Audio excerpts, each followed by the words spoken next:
acabamos de ouvir, o Abre Alas, que é uma marchinha. Uma marchinha que também é conhecida aqui como marchinha de carnaval. Esse género de música popular foi predominantemente no carnaval dos brasileiros. Iniciou-se lá nos 20 anos, dos anos 60, no século XX, a altura em que começou a ser substituída então pelo samba enredo que nós conhecemos hoje, em razão de que as escolas de samba não queriam pagar, né, os altos preços cobrados pelos compositores musicais na época.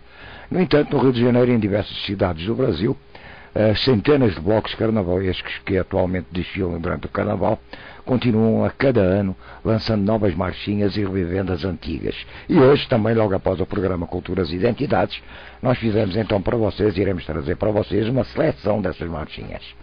Mas a história da marcha a composição foi a primeira, foi a da Chiquinha Gonzaga, né, que nós acabamos de ouvir, foi uma composição do ano 1899. Né? Feita para o cordão carnavalesco Rosas de Ouro, né? Um estilo musical importado para o Brasil, que descende diretamente das marchas populares portuguesas. Desculpem, professores, eu só quis fazer um adendo explicativo sobre essa marchinha, sobre também, né, as marchinhas no Brasil.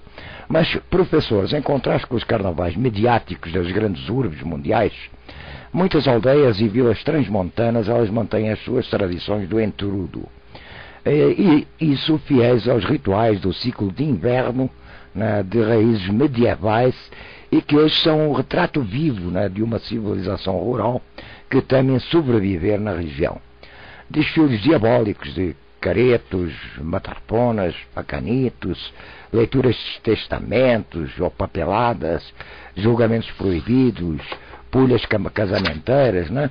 São o que perdura de mais genuíno das tradições do entrudo em Trás-os-Montes, Portugal, né? Portugal, por exemplo. Professor Gândara, fala-nos um pouco então sobre o rito do entrudo, né? Conhecido como julgamento do entrudo, onde se posiciona o anunciador, o entrudo, acompanhado pela mulher e pelos filhos, e depois os advogados de acusação e defesa, e por fim o juiz, né, exibindo então o livro das leis. Esta alegorização do entrudo e também do seu clã familiar, ela visa responsabilizá-los, né, pelas desgraças do inverno, especialmente os maus agrários, né, pelo qual o ritual do julgamento representa simultaneamente, né, o seu esconjuro e também a sua purificação da comunidade, que assim entrará, né, com outro ânimo no novo ciclo produtivo. O que é que o senhor me diz sobre isso? Bem, o Filipe deixou um pouco para dizer. Deixei? O que é que eu deixei para dizer? Não, eu estou a brincar, Filipe. Mas é evidente que estou a tornar-me carnavalesco também. Bem, evidentemente que o rito, não se pode falar do rito de entrudo, teremos sempre que falar de ritos. Há várias componentes ritualísticas que podemos integrar neste período do ano. E efetivamente o julgamento do entrudo é talvez o fim do processo, o fim do ciclo. Antes disso temos as pulhas, por exemplo. Deitar pulhas ainda é muito comum em algumas zonas do país, por exemplo nesta região onde eu vivo, em Mafra, Ericeira, é muito comum deitar pulhas. O que é deitar pulhas? Deitar pulhas é dizer mal de outras pessoas, não é? Normalmente isso se faz desta maneira. Há um grupo de foliões que decide, digamos, escolhe os alvos desse ano e decide atacar. Ora, atacar significa o quê? Significa colocar-se num lugar alto, levando consigo aqueles não são megafones, mas há uma espécie de funis para amplificar a voz, e dali do lugar alto onde se põe, ou de cima de árvores, ou onde quer que seja, num lugar onde sejam bem ouvidos por toda a gente no povoado, começam a lançar as suas pulhas, a dizer mal da A, B ou C e a contar todos os segredos dessas pessoas que se tornaram os seus alvos da brincadeira. Isso é muito comum neste período, é talvez a primeira parte do entrudo. é pôr a ridículo tudo aquilo que durante o ano se passou, o ano transato se passou na localidade.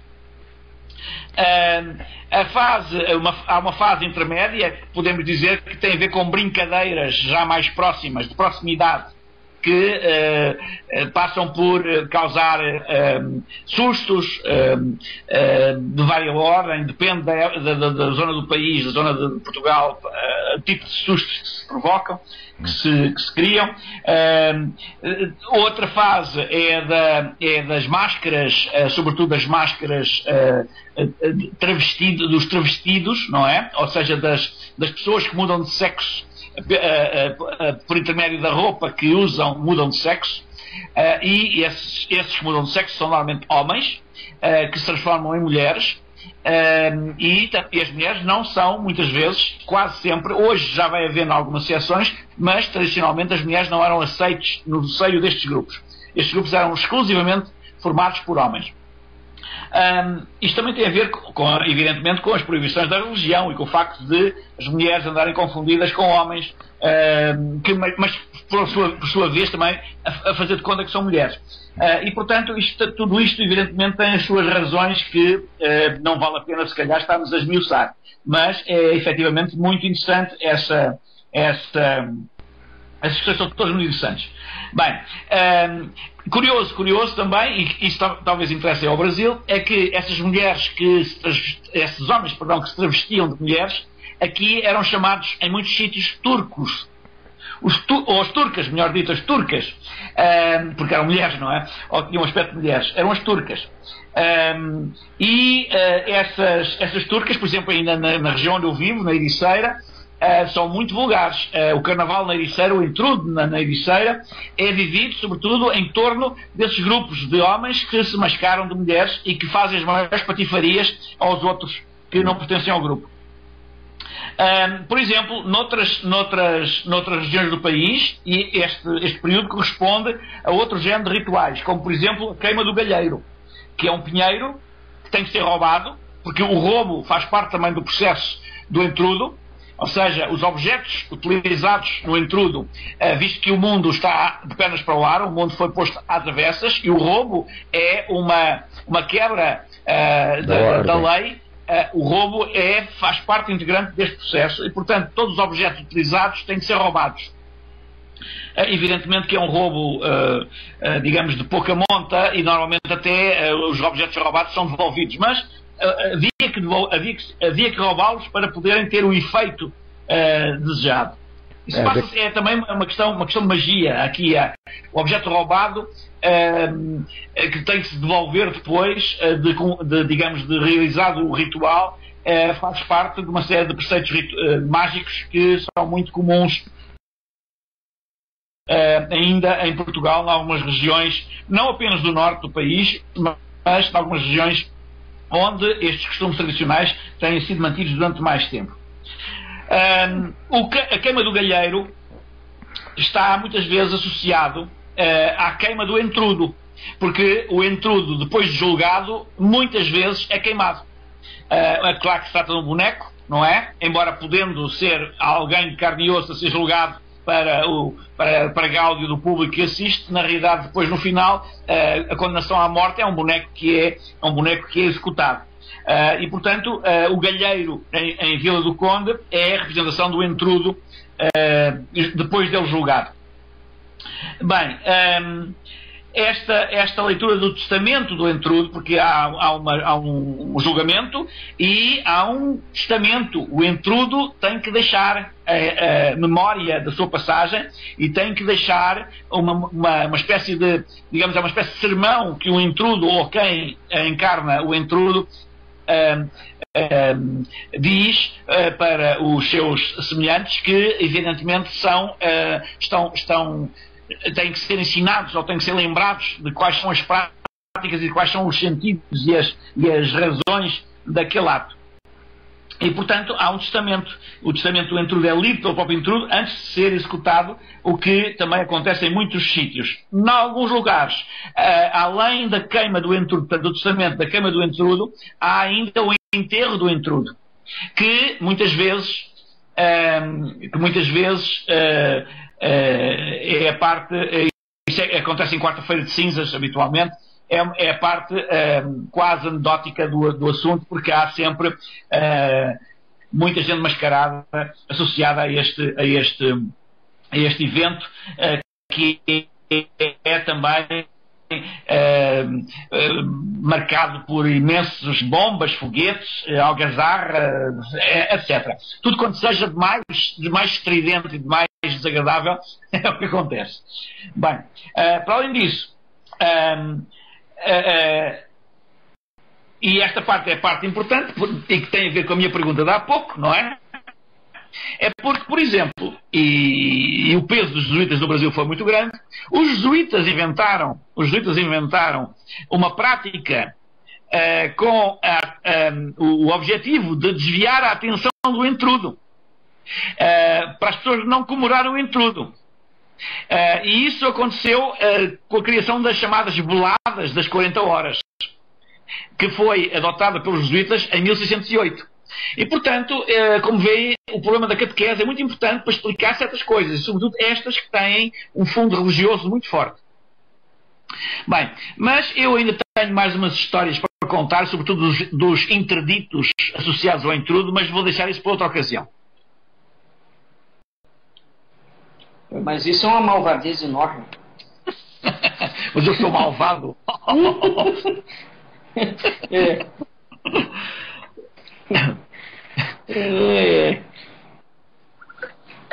O Filipe. Cadê o Filipe?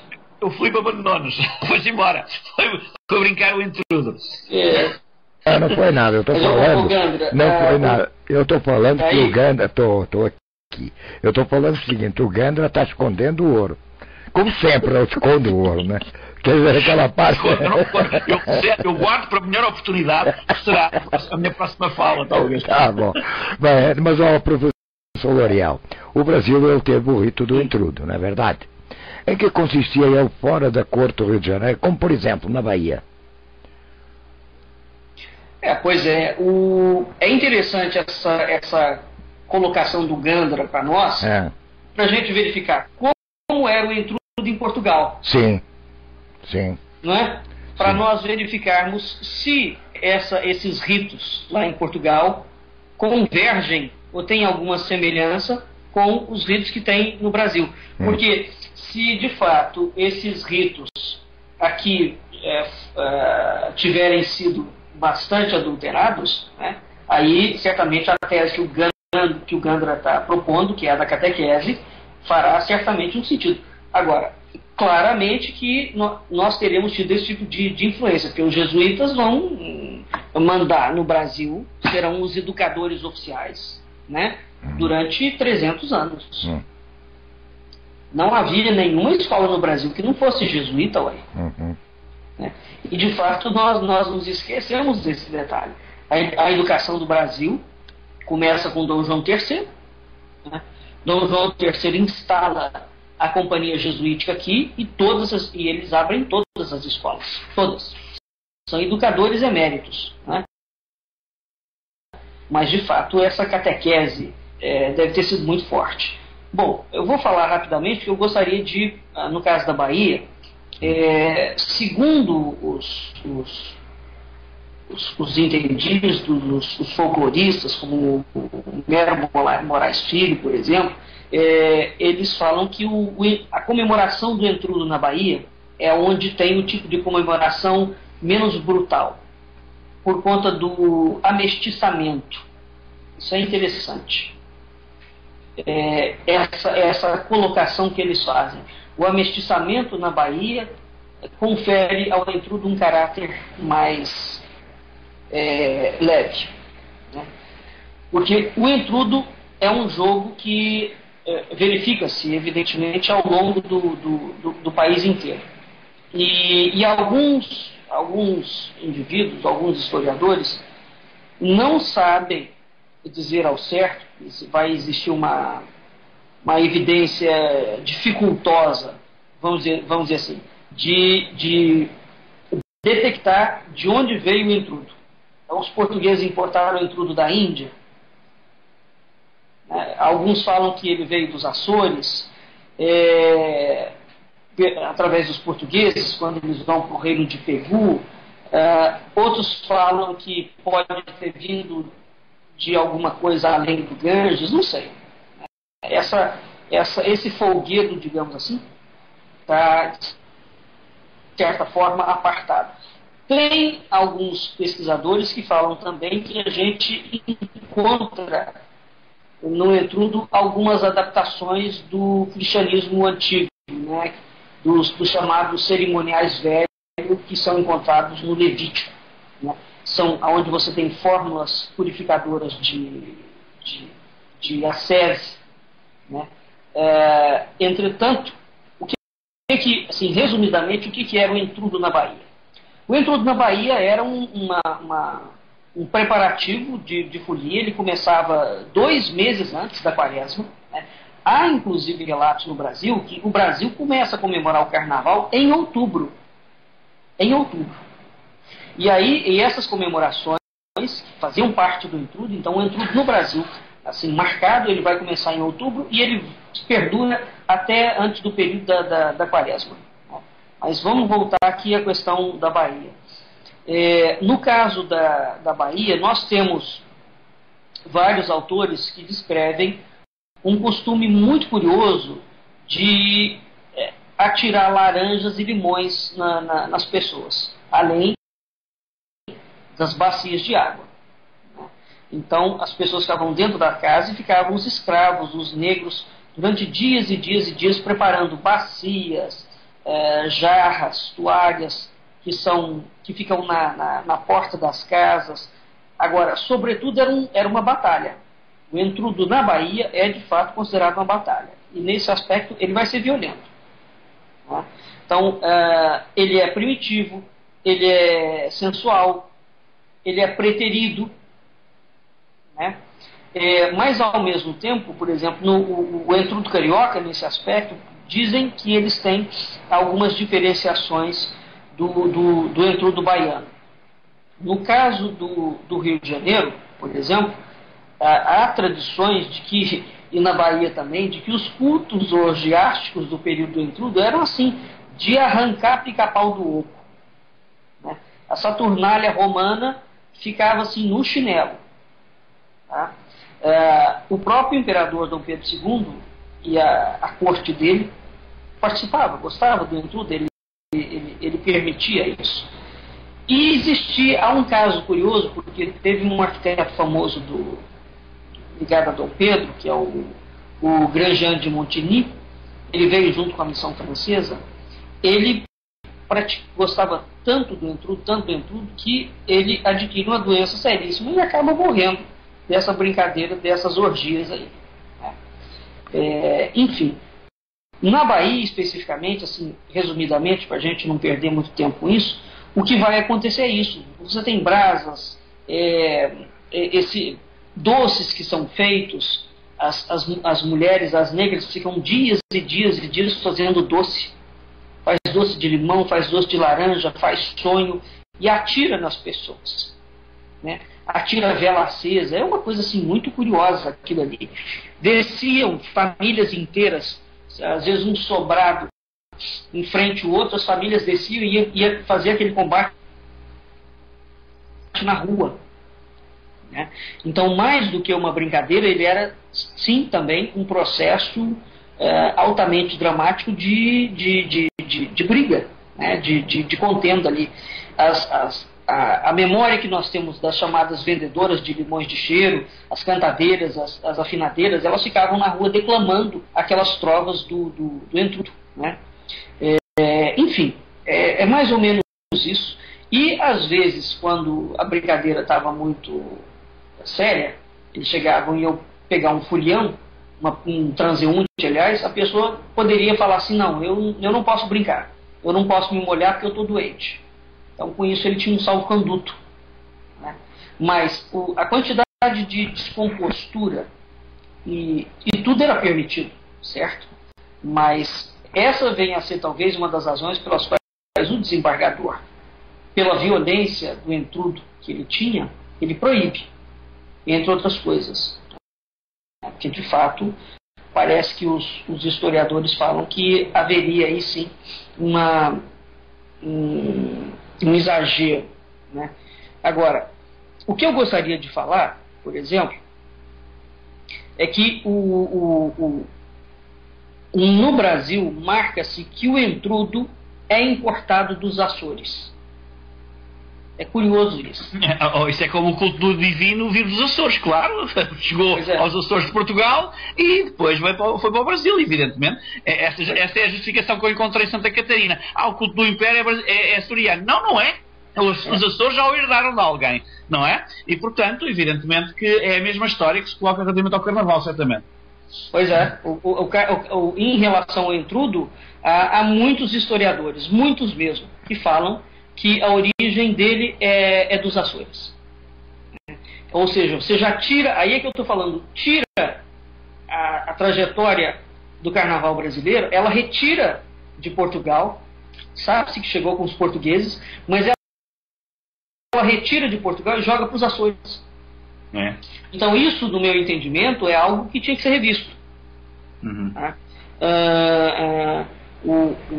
Por exemplo, o Zé Pereira, né, no Brasil, mas sobretudo no Rio de Janeiro, aqui agora voltando para o Rio, vai existir um português, aí é que entram de novo as situações estranhas, né, anômalas nessa história ligada ao Carnaval. Os festejos do Rei Momo, a quantidade de galhofagens que se faziam, etc.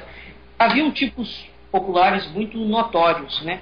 E tinha um carioca famoso, um sapateiro português chamado José Nogueira de Azevedo Paredes. Segundo o historiador Vieira Fazenda, é esse Paredes que é o introdutor já no século XIX. Vocês vejam que nós já estamos 300 anos depois. E aí eu faço essa ressalva, 300 anos depois. Quase no início do século XX, o Paredes, por volta de 1850, mais ou menos, se não me falha a memória, o Paredes tinha o hábito de animar a folia, porque o entrudo não tinha, parece que, som. Eram vozes, não entrava instrumento. Então, o Paredes, tendo um ato subversivo, ele introduz tambor, ele introduz a bumba naquelas passeatas pela rua. E, segundo Paredes, era assim que se fazia na terra dele, Paredes. Então aqui entra uma pergunta. Ora bolas, se em Portugal o entrudo tem som, por que aqui ele não terá? Será que essa é a proposta do Gandra, aí que já entra a ideia da catequese? Que você tira, né, a sonoridade. E esse Zé Pereira, o Zé Paredes, ele cresce de fama. Ele vai adquirindo uma fama muito grande e é a partir disso que, com a introdução da zabumba, né, que a música, de certa forma, começa a entrar na ideia do que vai evoluir posteriormente para o Carnaval. Né. No século XX, a gente vai tendo, então, a introdução de outros instrumentos, como, por exemplo, o pandeiro, tamborim, reco-reco, a cuíca, né? E as fantasias. Onde é que entra a fantasia no Carnaval do Brasil? Que havia o uso de fantasias e máscaras, né? A gente tem isso marcado também de 1870 até 1950. Novamente eu faço uma ressalva que isso é uma coisa muito estranha, porque há uma característica curiosa do entrudo, ao menos que eu sei, português, ele sempre teve fantasias e máscaras. Por que marca-se o grande período dessa utilização no Brasil no século XIX, ou seja, somente com Dom Pedro II? Isso permanece até 1950. Depois, há a marcação de um declínio, quando, a partir de 1930, quando os materiais começam a ser confeccionados. Então a gente passa a ter roupas de disfarce, fantasias que embelezavam as moças, etc. Tal, né? Mas, ao mesmo tempo, vai desaparecendo esses disfarces famosos do tempo do Império e do início da República, que eram disfarces totalmente diferentes, como tinha a caveira, tinha velho, tinha o burro com orelhas enormes, tinha o diabo, tinha o doutor, tinham personagens bíblicos, tinha o príncipe, o mandarim, enfim. Né? E o carnaval brasileiro vai proibindo o uso de máscaras nos salões e nas ruas. Né?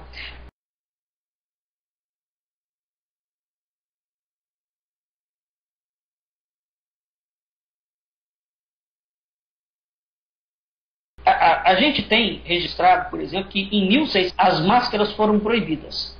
Então Portugal proibia e liberava que fosse encontrado mascarado em praça, era para ser chicoteado em praça pública. E os brancos que fossem pegos mascarados eram degredados para a colônia de Sacramento, né, que ficava no sul. Né?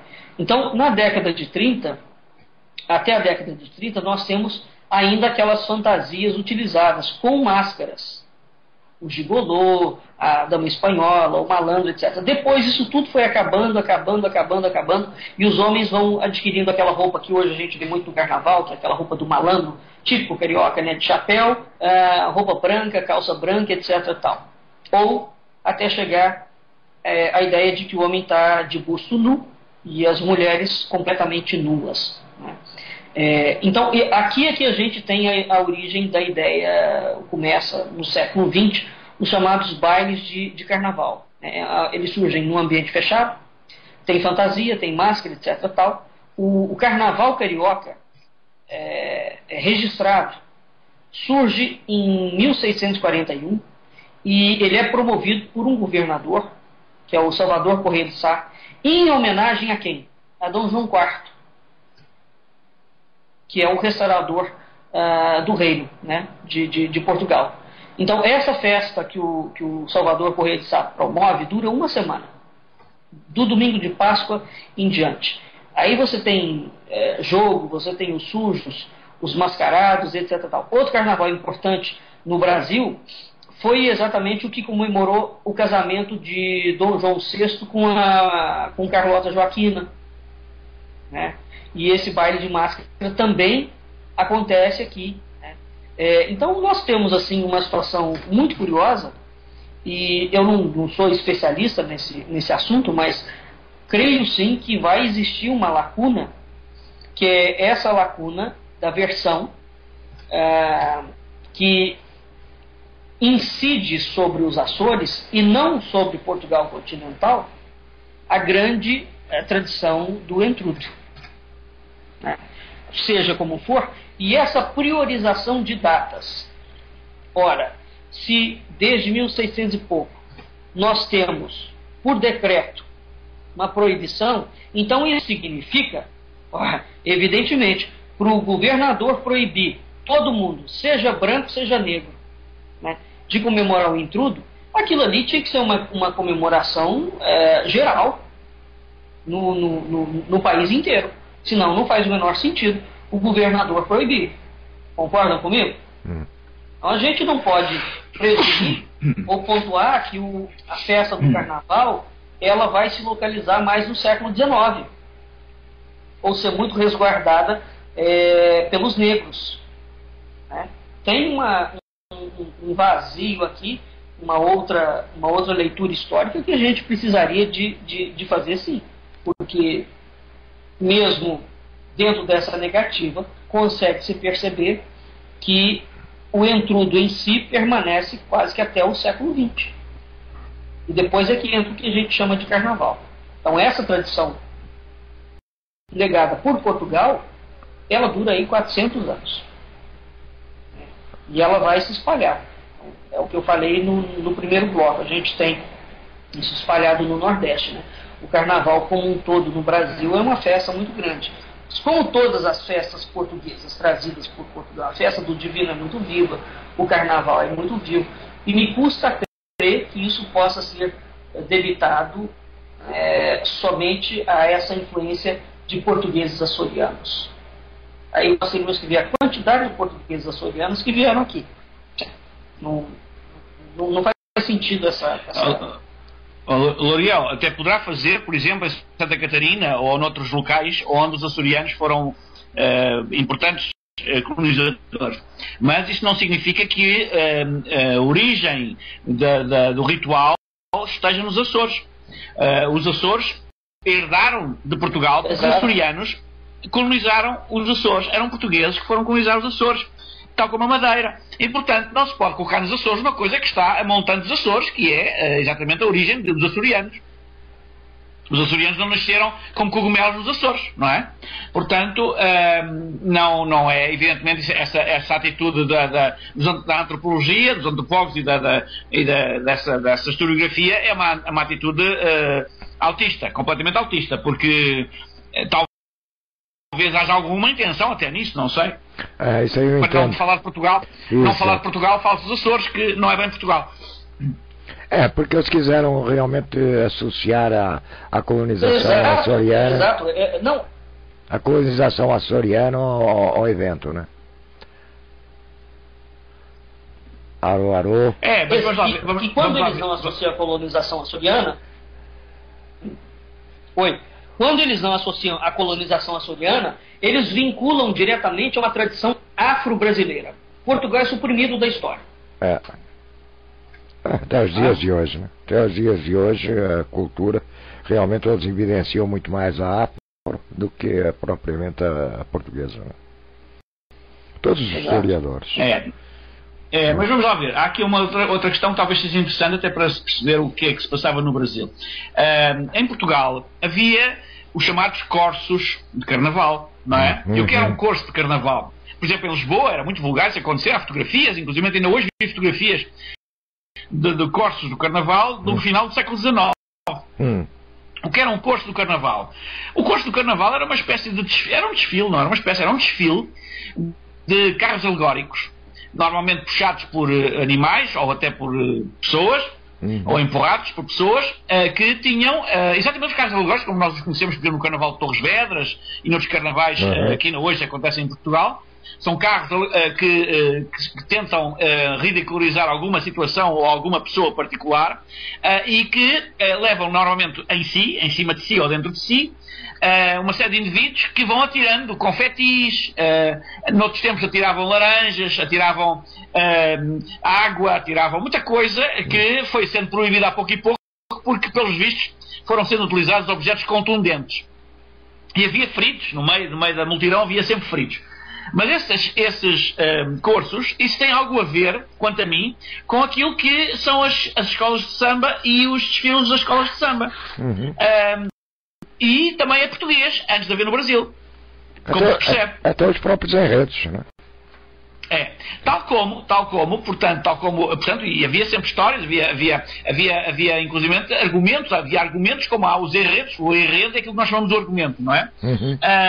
E havia um outro personagem aqui em Portugal que é aquilo que corresponde ao Zé Pereira, de que ele falava o L'Oréal, que é o xexé. Não é? Nós temos uma expressão muito curiosa que é dizer, está xexé. Quando alguém já não está bem, a regular bem da cabeça, diz que está xexé. Então o xexé, qual era o papel do xexé? O xexé era uma espécie de bobo que era a representação do entrudo. Era a personificação dele, portanto a encarnação do entrudo. E toda a gente respeitava o xexé. O xexé era dono e senhor da cidade. O xexé só existia em Lisboa. Ou pelo menos começou por existir em Lisboa. E era um indivíduo que se vestia de uma forma bastante diferente, uma forma bastante... diríamos até inconveniente às vezes, com frases escritas no chapéu. Tinha um chapéu muito grande, usava um chapéu muito grande e normalmente o chapéu só continha as neiras escritas nele. E portanto era um indivíduo que digamos que era o personagem central na cidade de Lisboa. Imagina, na cidade de Lisboa havia um xexé e portanto esse indivíduo era quem coordenava todo esse processo do corso e das iniciativas carnavalescas que aconteciam. E isso tem muito a ver, quanto a mim, exatamente com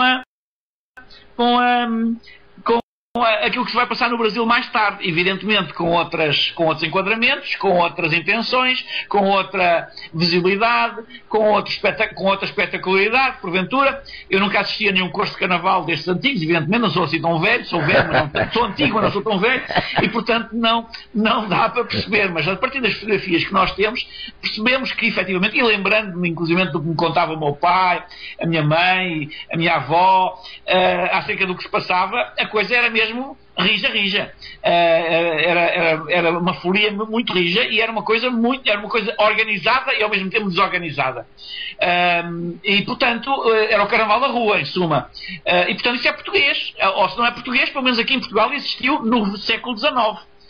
O que pode querer também dizer que pode ter inspirado os nossos irmãos brasileiros para algumas das suas opções em termos cenográficos daquilo que hoje são as paradas imensas do carnaval no sambódromo sobretudo e das escolas de samba em geral. Bem, amigos, vamos ouvir agora os Filhos de Gandhi com Clara Nunes e Gilberto Gil, para os nossos professores tomarem uma aguinha, darem uma descansada, porque nós vamos falar no próximo bloco, sobre a zoomorfização do carnaval. E quem vai falar connosco sobre isso é o professor Gândara, lá de Portugal.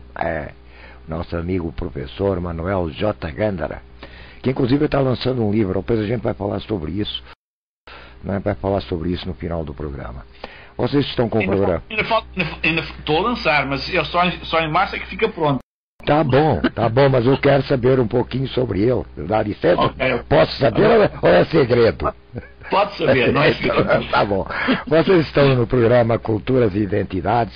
Obrigado a todos pela audiência. E como eu falei, vamos ouvir então os Filhos de Gandhi com Clara Nunes e Gilberto Gil. E a seguir, o professor Gândara vai falar conosco sobre a zoomorfização do carnaval. Fiquem por aí, a gente volta já.